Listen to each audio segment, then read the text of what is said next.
Hey everybody, it's Soldier here, and today I'm going to be going over a country that was a part of World War One on the side of the Entente or the Allies, or whatever you prefer to call them. This country is the largest island in the Caribbean and was under American protection and control from 1898 to 1902. And this country was the Republic of Cuba. Now you might be asking yourself, Cuba was in World War One? And yes, they were. Now the reason they're not really brought up is because historians like to focus more on the countries that had a bigger role in the war, such as Britain, France, Russia, the US, Italy, and etc. Cuba didn't really have a huge role in the war, but they did contribute to the Allies with Cuban sugar, for example. Now there were three official reasons for Cuba entering the war in 1917, which were formal treaties, trade pacts with other nations, and business interest in and with the United States.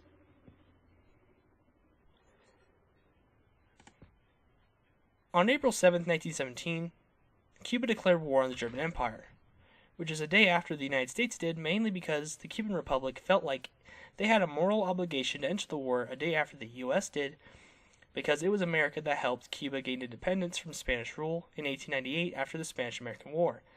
Basically, they felt like, since America helped them out, that they should help them out. They also shared a moral outrage against Germany's use of unrestricted submarine warfare, in which German U-boats were sinking ships of any nation, neutral or hostile, in their blockade of Europe. But another important factor was financial reasons. If neutral, that meant all Cuban ports would be closed to any nation at war, and since most of their business was with the US, they would have lost a major trading partner.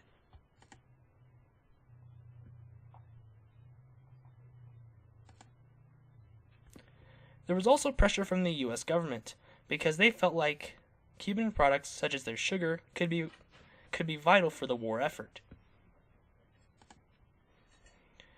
And since Cuba has only been independent for about 19 years, along with the US helping it build up, the US government and US business interests had a very strong influence on the country, with its population, business, and even its own government.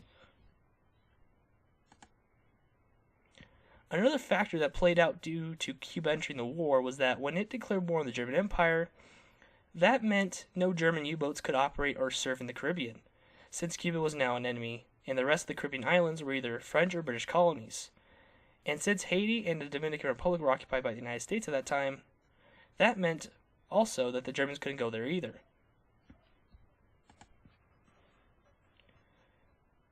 During the war, Cuba even interned Austrian and German citizens, but they weren't the only country to do so. There was also Costa Rica, but with German citizens.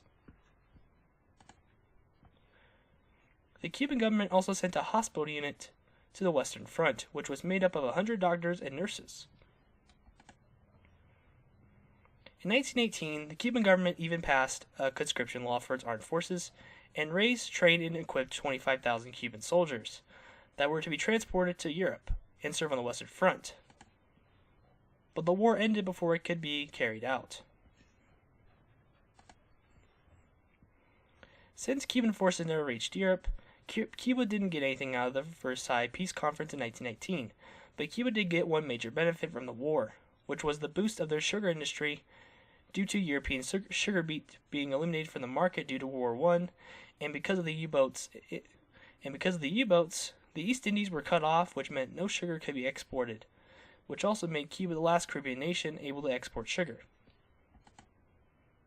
But because of the war, sugar prices and the production changed, but after the war it dropped in price and their economy took the turn for the worse, when their financial system collapsed in 1922 due to the dropping in sugar prices.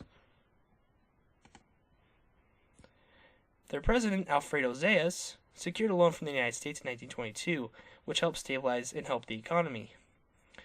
But because of this, and the continued military intervention and economic dominance by the United States in Cuba, many saw the U.S. as Cuba's boss, and a historian even stated it had made Cuba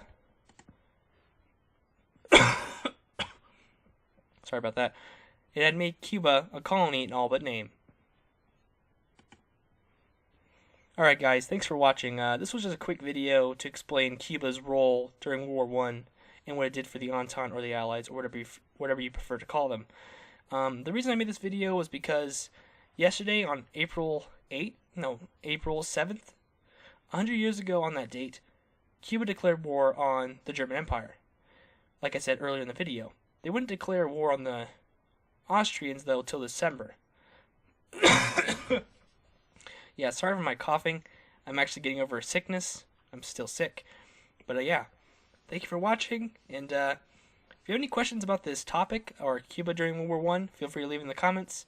And if you like the video, feel free to leave a like. You don't have to. And if you want to see other videos like this, feel free to subscribe. And yeah, I'll see you guys in the next video. His Soldier out.